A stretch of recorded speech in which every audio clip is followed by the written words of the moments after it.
Selamat berjumpa lagi dalam Inspirasi Sabda bagi Keluarga, Komisi Keluarga Keuskupan Agung Medan.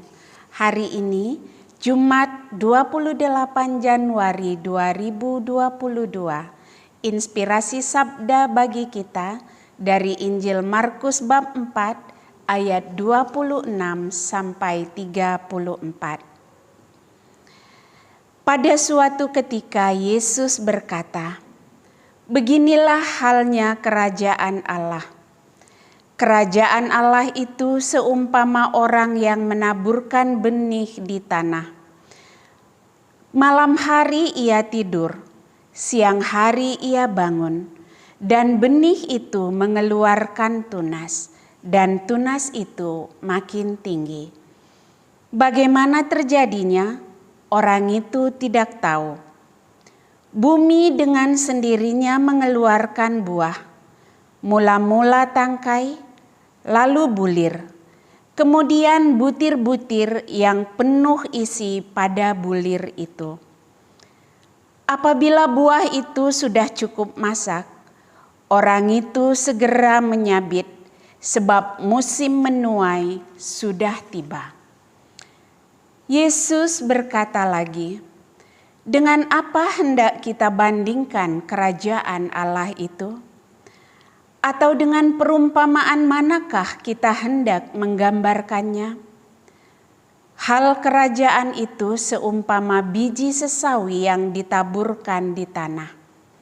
Memang, biji itu yang paling kecil daripada segala jenis benih yang ada di bumi.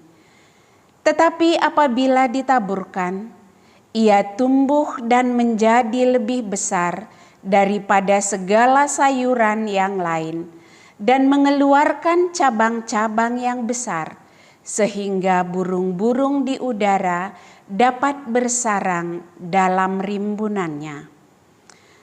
Dalam banyak perumpamaan semacam itu, Yesus memberitakan sabda kepada mereka sesuai dengan pengertian mereka, dan tanpa perumpamaan ia tidak berkata-kata kepada mereka.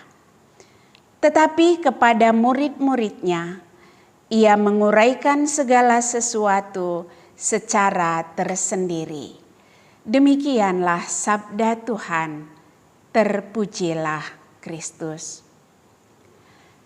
Saudara-saudariku yang terkasih, ketika Yesus menyampaikan tentang kerajaan Allah atau tentang kasih Bapa kepada orang banyak, atau ketika ia mengajarkan tentang sabda Allah kepada orang banyak, ia selalu menyampaikan hal itu dalam bentuk perumpamaan.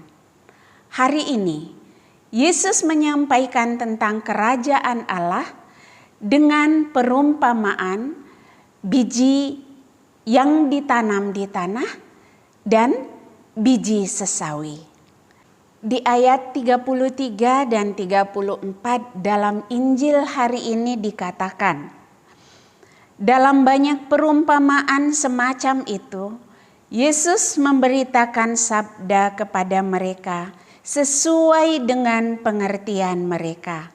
Dan tanpa perumpamaan, ia tidak berkata-kata kepada mereka. Tetapi kepada murid-muridnya, ia menguraikan segala sesuatu secara tersendiri. Artinya apa? Yesus sebagai guru, sebagai pengajar, ia sungguh mengenal, sungguh mengetahui kemampuan para pendengarnya untuk menyerap dan memahami apa yang ia sampaikan. Dan ia tahu bahwa daya mampu orang banyak tidak sama dengan para murid yang selalu bersama dengan dia. Dan Yesus tahu bahwa cara ia menyampaikan kerajaan Allah kepada orang banyak harus berbeda dengan cara ia menyampaikan kepada para murid. Sebab jika ia samakan, maka bukan tidak mungkin pengajarannya akan berlalu dengan sia-sia.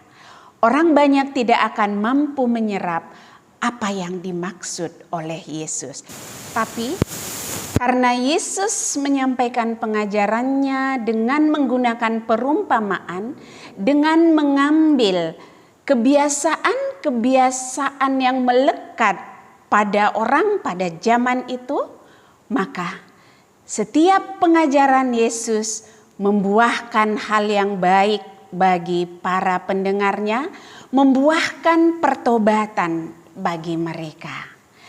Orang yang mendengarkan pengajaran Yesus semakin mengetahui, semakin mengenal tentang kerajaan Allah dan kasih Bapa.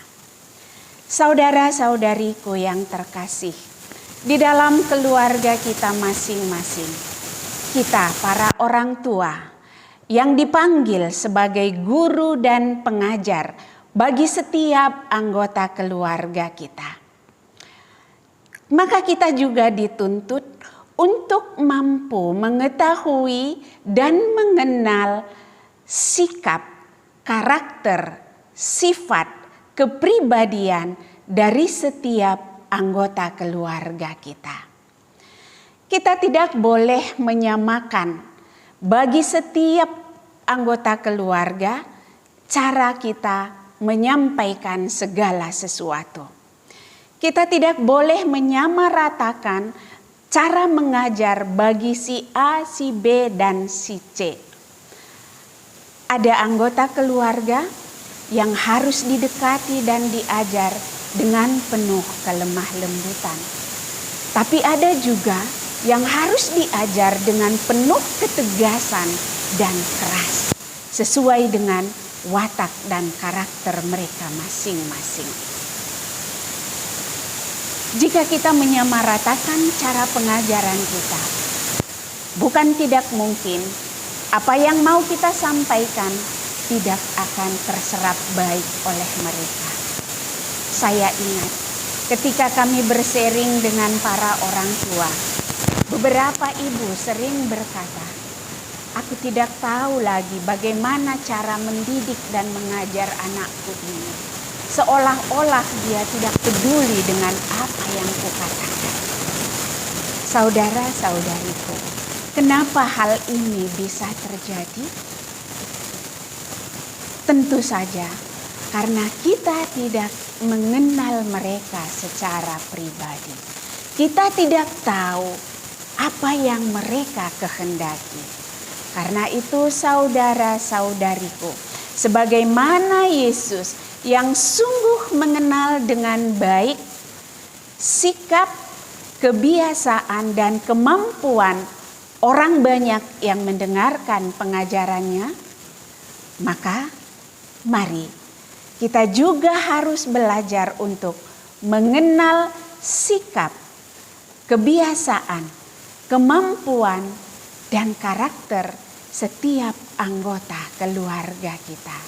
Dan mari kita mendekati mereka, memberikan pengajaran kepada mereka sesuai dengan kepribadian mereka itu masing-masing. Dengan demikian saya percaya apa yang mau kita maksudkan, apa yang mau kita sampaikan akan bisa mereka serap dengan baik, dan pada saatnya mereka akan mampu melaksanakannya. Dan juga saudara-saudariku, sebagaimana Yesus tidak pernah berhenti melakukan perbuatan baik semasa hidupnya kepada setiap orang yang bertemu dengan Dia, mari kita juga belajar untuk terus melakukan perbuatan-perbuatan baik sekecil apapun itu dalam seluruh kehidupan kita. Ingatlah bahwa setiap perbuatan baik itu, sekecil apapun itu, itulah benih kerajaan Allah di dalam kehidupan kita. Amin.